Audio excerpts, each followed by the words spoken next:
Otello marca una triple reconciliación en el itinerario artístico de Giuseppe Verdi. Reconciliación con Arrigo Boito, con el libretista, con el que había estado peleado 16 años. Reconciliación con el Teatro alla Scala, en el que no había querido volver a estrenar una obra desde el año 45. Y luego reconciliación consigo mismo también. Verdi, a la altura de Aida, en el año 71, tiene 58 años, ha decidido abandonar la composición operística. No la composición, va a escribir después el famoso Requiem por Manzoni, que además va a ser una obra que tendrá un éxito y una proyección internacional inmediata, pero ha decidido abandonar ya la escritura teatral. Su correspondencia de esos años está llena de expresiones de tipo negativo. Es una situación parecida a la de Rossini cuando abandona la composición operística en el 29.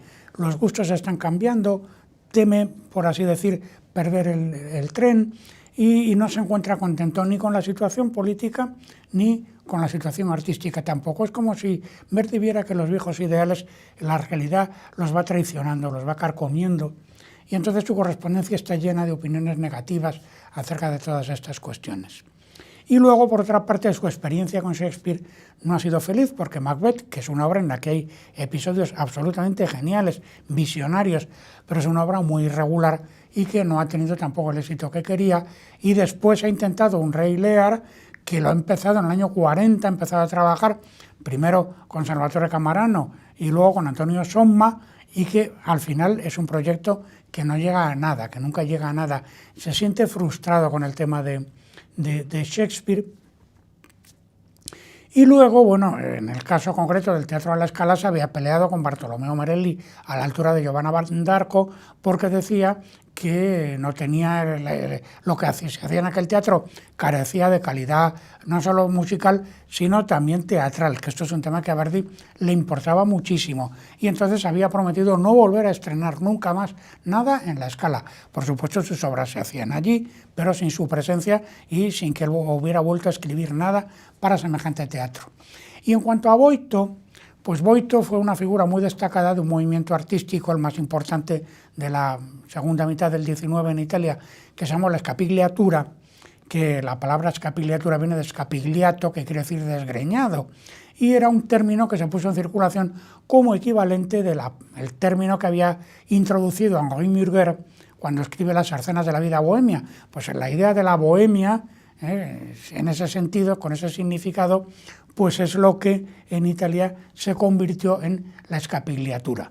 Este fue un movimiento artístico importante, era un movimiento antirromántico, reivindicaban a Dickens, reivindicaban el sarcasmo de Heine, sobre todo, decían que el arte nacido del Risorgimento era un arte profundamente provinciano.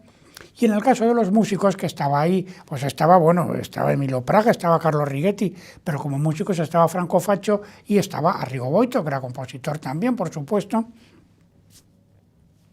Pues eran sobre todo estaban muy imbuidos y muy impregnados de la fascinación por la música alemana y en concreto por Wagner. No obstante, Boito y Verdi trabajaron juntos en 1862 en una obrita de circunstancias que le encargaron a Verdi para la Exposición Universal de Londres de ese año, que se llamaba El Himno de las Naciones. Y bueno, trabajaron bien, trabajaron juntos, pero el año siguiente a Boito se le ocurrió, fue un brindis que hicieron en un homenaje a otro escritor, un brindis a la salud del arte italiano, y que improvisó una oda en versos sáficos. Y entonces, después la escribió, la pasó a limpio, por así decir, y la publicó en el año 63. Y ahí en esa oda, pues hablaba del arte oficial italiano y lo llamaba, decía que era un lupanar. Esto a Verdi no se nombraba a Verdi ni se nombraba a nadie, pero Verdi se sintió profundamente herido, fue muy suspicaz en este asunto, pero claro, si había un artista oficial en Italia, era Verdi, que no solo era la figura italiana más universal, es que en Italia había sido diputado en el primer parlamento, incluso pues Verdi es el que le entrega a Víctor Manuel el resultado del plebiscito. O sea, si había un artista oficial y un artista que había sido el artista risorgimental por antonomasia, ese era precisamente Verdi. Y entonces, claro, las palabras de la oda de Faccio pues le hirieron y durante los próximos 16 años no se volvieron a dirigir la palabra. Verdi no se interesó nunca más por lo que hacía Boito. Boito, por otra parte, en el año 68 estrenó Mefistófeles, que la primera versión fue un fracaso absoluto, cosa que a Verdi le tranquilizó, no porque se alegrase del fracaso de Boito, sino porque lo que se estaba presentando como el nuevo camino de la música italiana, pues no había conectado con el público. Luego Boito hizo una segunda versión en el año 75, que esa ya fue bien acogida y que, bueno, pues actualmente sigue en repertorio, es una obra verdaderamente notable y con momentos muy hermosos, pero por desgracia la versión inicial, que era más rupturista, no ha llegado hasta nosotros, porque el propio Verdi trabajó a partir de su propio manuscrito, destruyendo las partes que no le gustaban y cambiándolas por otras, y no sabemos cuál fue verdaderamente la versión original. En todo caso, el artífice de la reconciliación, de todas estas reconciliaciones verdianas, fue Giulio Ricordi, el director y propietario de la editorial de su nombre. Ricordi, con la colaboración inestimable de la mujer de Verdi, de Giuseppina Strepponi.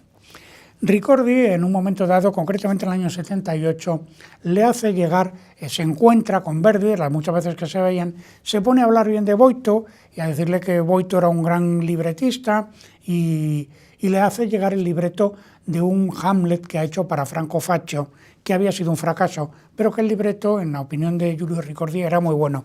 Se lo hace llegar a Verdi, Verdi lo lee, le gusta, el nombre italiano era Amleto, el nombre de Hamlet, del príncipe de Dinamarca, pero en italiano, y que había fracasado en el año 65 cuando se estrenó.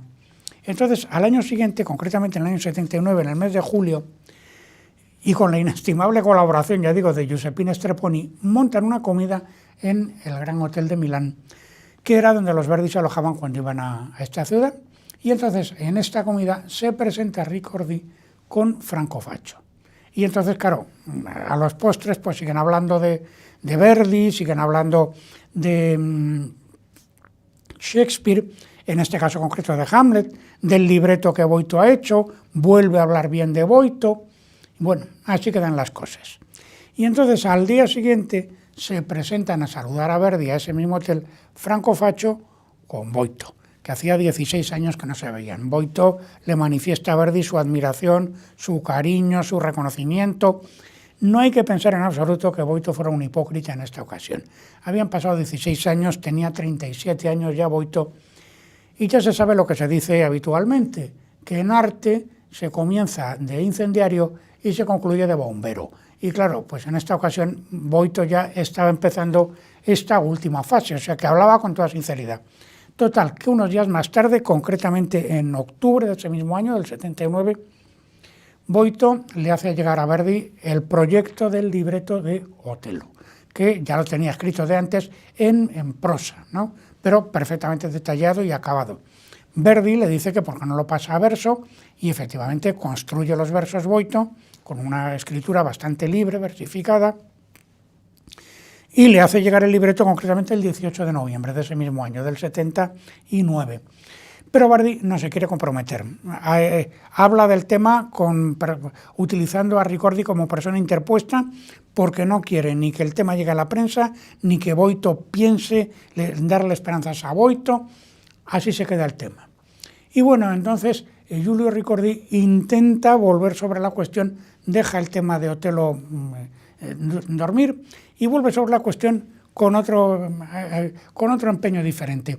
En una reunión que tiene, que monta precisamente con la mujer de Verdi en Sant'Agata, entonces Ricordi convence en una comida a Verdi para que haga una segunda versión de Simón Boccanegra. Que Simón Boccanegra, cuando se había estrenado en la Fenice en el año 57, pues había sido un fracaso, cosa que a Verdi le dolía mucho porque era una obra que él quería mucho por razones no solo artísticas, sino políticas también. Y claro, como resulta que el libretista, que era Francesco Maria Piave, había muerto en el año 76, le propone que por qué no trabaja con Boito. Y efectivamente así lo hacen, y la segunda versión se estrena de Simón Boccanegra, se hace en La Scala en el año 81, y bueno, es un exitazo. Y entonces, claro, ahí queda ya sellada nuevamente la colaboración profesional entre Boito y Verdi. Verdi todavía va a hacer después para la Scala la segunda versión de Don Carlo, bueno, la versión escalígera de Don Carlo, la versión italiana en 4 actos, porque la historia de Don Carlos es la cosa más complicada que hay, dicho sea entre paréntesis. El caso es que empieza a trabajar por fin en el libreto de Boito en septiembre del año 84. Y es interesante que, claro, Boito vive en Milán y Verdi está en Sant'Agata, en su finca al lado de Busseto. La correspondencia que tienen entre ellos dos nunca hablan de Otelo como tal. Y emplean un término que es el chocolate. Dicen que ¿cómo va el chocolate? Pues está muy espeso, pues está muy claro, pues tal. Y en realidad de lo que están hablando, claro, como Otelo es negro, pues juegan con la idea del chocolate porque quieren evitar a toda costa, si alguna de esas cartas cae en manos de alguien, quieren evitar a toda costa darle publicidad al hecho de que están trabajando juntos. Verdi finalmente concluye la partitura el 1 de noviembre del 86, le envía una carta que es admirable por su laconismo a Boito, que dice simplemente «È finito, salute a noi e anche a lei». Salud para nosotros y salud para él, pues no se sabe si se refiere a Shakespeare o se refiere al propio Moro de Venecia, ¿no? En fin. En todo caso, la obra ya por fin se estrena en la Scala, es el primer estreno de Verdi en la Scala desde el año 45 con una obra nueva, se estrena el 5 de febrero del 87 con un éxito absolutamente descomunal, se le dan 25 representaciones a teatro lleno y bueno, dirige Franco Faccio y la Desdémona es la amante en aquel momento de Franco Faccio, que es Romilda Pantaleoni, que a Verdi no le gustaba excesivamente, pero bueno.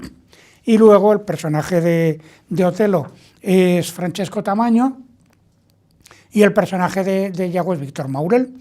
Y como anécdota interesante, en el primer atril de violonchelos pues hay un jovencito de 18 años que se llama nada menos que Arturo Toscanini y que tiene una anécdota graciosa.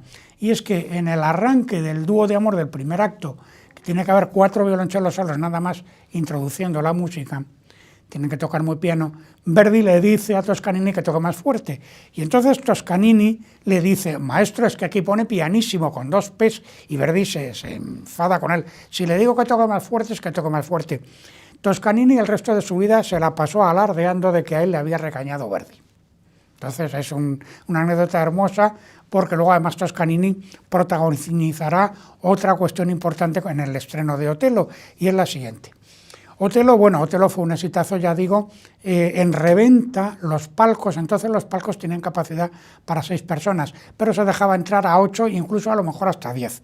Bueno, pues en la reventa hubo palcos que se llegaron a vender por 1.200 liras de la época, que 1.200 liras de la época era aproximadamente entre 4.000 y 4.500 euros de hoy, metiendo incluso 8 personas en el palco, como se llegaba a permitir, los 4 últimos de pie, naturalmente, pues era una cantidad considerable de dinero.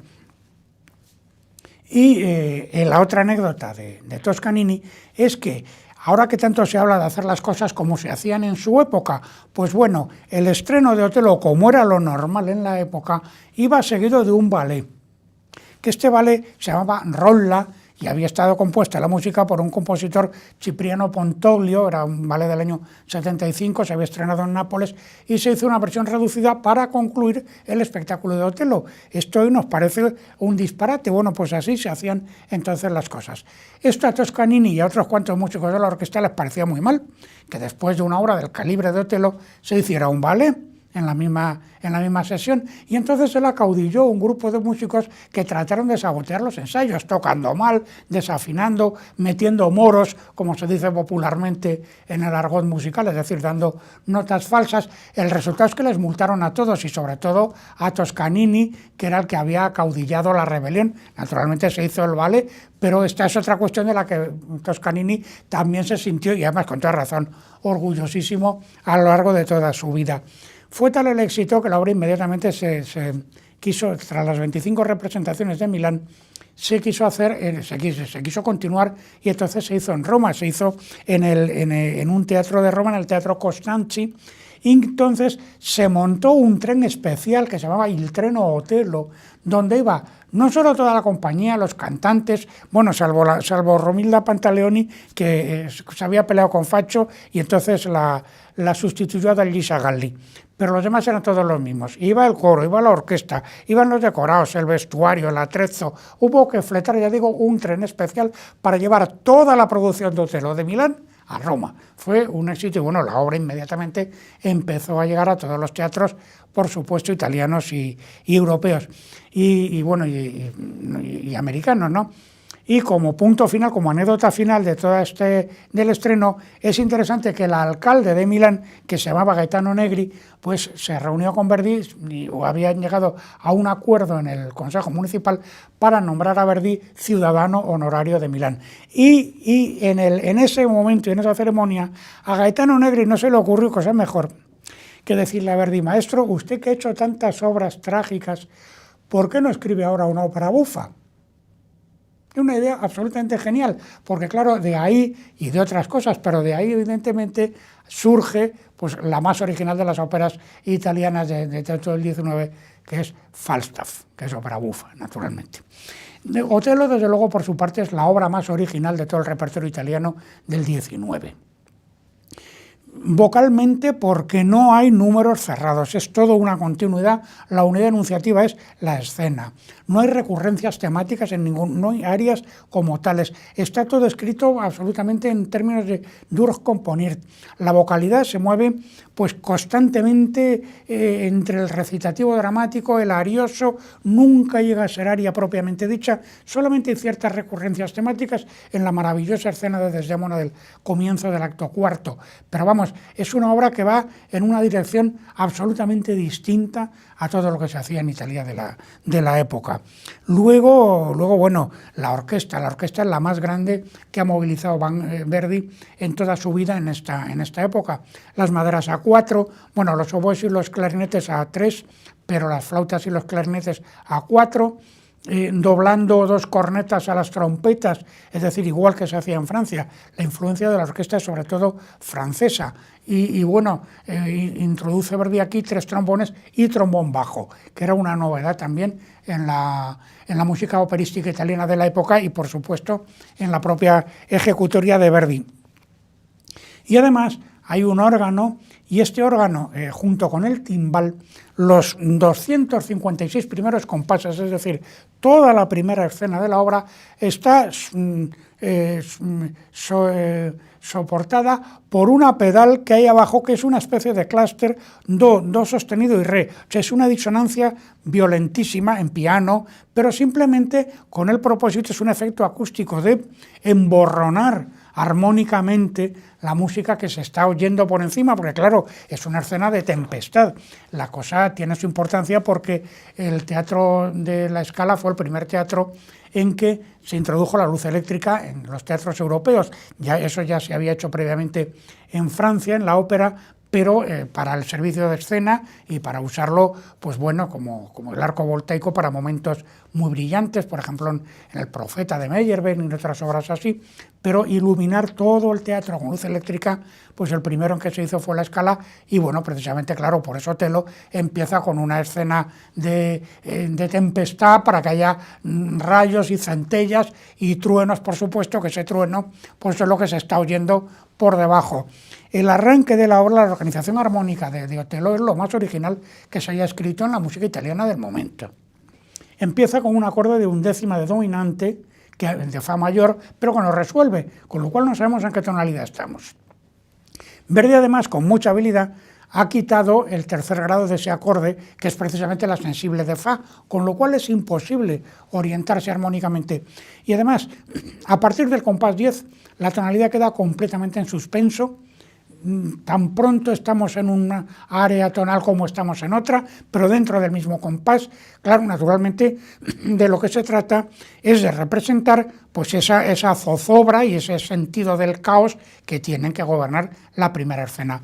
La primera vez que se oye una tonalidad claramente enunciada durante más de 2 compases, nada más, es en el compás 92, que es cuando el coro canta lo de Dio fulgor della búfera, y luego ya, que es la menor, y luego ya pues el coro cae a si mayor cuando cantan lo de viva, porque ya ahí claramente hay una caída tonal, porque efectivamente se comprueba que el barco donde va Otelo pues se ha salvado.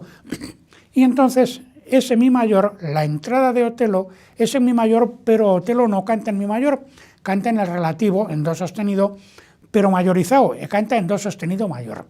Y esa tonalidad es importante porque, aunque la obra no tiene un planteamiento sinfónico a gran escala, pero sí es verdad que hay tonalidades asociadas a elementos argumentales y a personajes que tienen gran relevancia en la ópera. La tonalidad de mi, relacionada con la idea del poder, por ejemplo, y en el caso concreto del protagonista, de Otelo, pues la tonalidad de do sostenido, mayor o menor, o su equivalente, que es re bemol, que va a ser la tonalidad del bellísimo dúo de amor del primer acto y en la que concluye precisamente el primer acto. O sea que esa tonalidad pues es luego muy importante porque la obra va a concluir también en do sostenido y claro, esa misma nota fundamental con distintos nombres, ¿no?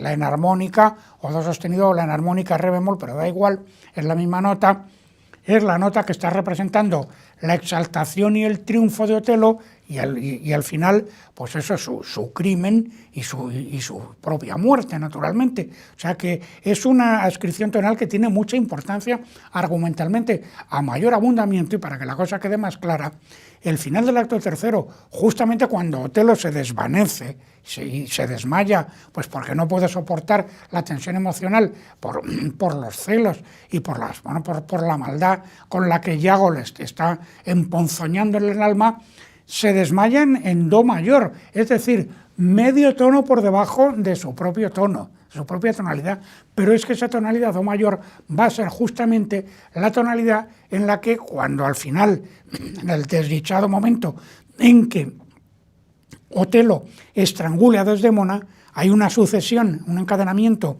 de acordes de séptima disminuida que resuelven con la muerte de ella precisamente en do mayor, es decir, que ella muere en la misma tonalidad en que su marido se ha desvanecido en el acto anterior.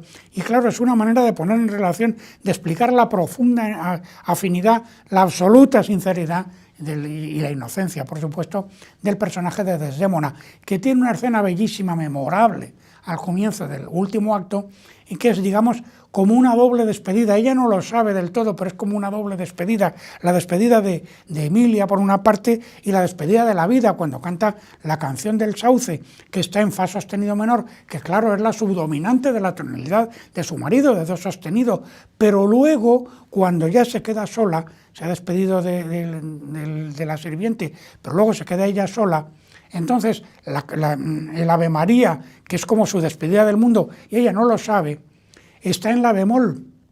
Y resulta que la bemol es el relativo mayor ¿de qué? Pues de la tonalidad en la que el infame Iago ha proclamado en el segundo acto lo de credo en un Dio crudel. Y entonces eso está en fa menor. Entonces, claro, ahí nos está explicando Verdi con la música cómo en realidad la pobre Desdémona muere a consecuencia de la infamia de Iago y no por otra razón. Es una cosa de una sutileza y de una inteligencia por parte de Verdi absolutamente admirables. Siempre se han querido encontrar influencias wagnerianas en Otelo. Esto es falso. El cromatismo que hay en Otelo es un cromatismo que siempre está inscrito dentro de áreas tonales precisas. No es un cromatismo que esté tratando de disolver la tonalidad como sucede en Tristán o como sucede en el ocaso de los dioses, ¿no? La melodía continua es una melodía continua, pero que tiene sus raíces en el arioso y en el recitativo dramático característicamente italianos. No tiene nada que ver con la melodía, la unendliche melodie, la melodía infinita, la melodía interminable, en realidad, es lo que quiere decir de las óperas wagnerianas. Y en cuanto a los leitmotiv, que también se ha señalado, el uso no tiene tampoco nada que ver con el uso que se hace, que Wagner hace de los motivos conductores. El uso que Verdi hace aquí del motivo conductor se ancla mucho más atrás. Por ejemplo, se ancla en Donizetti y es el tema que reaparece, aquí el tema del beso, del final del primer acto, que reaparece otra vez en el final de la ópera, dolorosamente, ¿no? Entonces, el papel que juega ahí el tema es el de ser una verdadera metáfora musical. Es decir, igual que lo ha empleado Donizetti, por ejemplo, en la famosa escena de locura de Lucia, cuando ella en plena escena recuerda y canta una frase del dúo de amor con el tenor del primer acto, y entonces el tema, la reaparición de ese tema, es una metáfora que se convierte en el significante de una pérdida particularmente dolorosa, claro está. En definitiva, las raíces verdianas de Otello para nada están cimentadas en la música que no sea la italiana, y la italiana enriquecida con la tradición francesa, que ha sido precisamente Verdi el que ha importado con mayor asiduidad y con mayor fortuna. En definitiva, hablando de Otello, el mejor estudioso de la música de Verdi, Julian Baden, ha descrito muy bien Otello en estos términos, diciendo que Otello es una obra difícil de clasificar porque no puede parangonarse verdaderamente con ninguna otra escrita en su época. El lenguaje musical está tratado de una forma completamente personal y, concluye Baden, es rigurosamente moderna en su concepción armónica, por actos completos y no por números cerrados, pero no aparece por ningún sitio ni la marea post-wagneriana, ni el verismo que se avecina. Se ha criticado el libreto de Boito, bueno, ya se sabe que comienza prescindiendo del acto de Venecia, con lo cual, claro, es poco verosímil que ni Otello se pueda creer la historia del adulterio, porque no ha pasado tiempo suficiente. Se le han criticado estas y algunas otras cosas, el credo de Iago, la canción final de Desdémona, son añadidos por parte de Boito. Se han criticado estas cosas. Bueno, pues un eminente crítico y además eminentísimo artista, un escritor británico de la mayor categoría, George Bernard Shaw, ha, digamos, también de forma lapidaria descrito la situación de una manera completamente incuestionable con estas palabras escritas en 1901. Otello se había presentado en Londres en 1889 y luego se volvió a hacer en 1891. Bueno, pues en esa ocasión escribe Bernard Shaw lo siguiente: Otello, en lugar de ser una ópera italiana escrita en el estilo de Shakespeare, es una obra de Shakespeare escrita en el estilo de una ópera italiana. Y todavía añade más: con tal libreto, Verdi estaba en su propia casa. Su éxito no demuestra que podría ocupar el lugar de Shakespeare, sino que Shakespeare hubiera podido ocupar el suyo.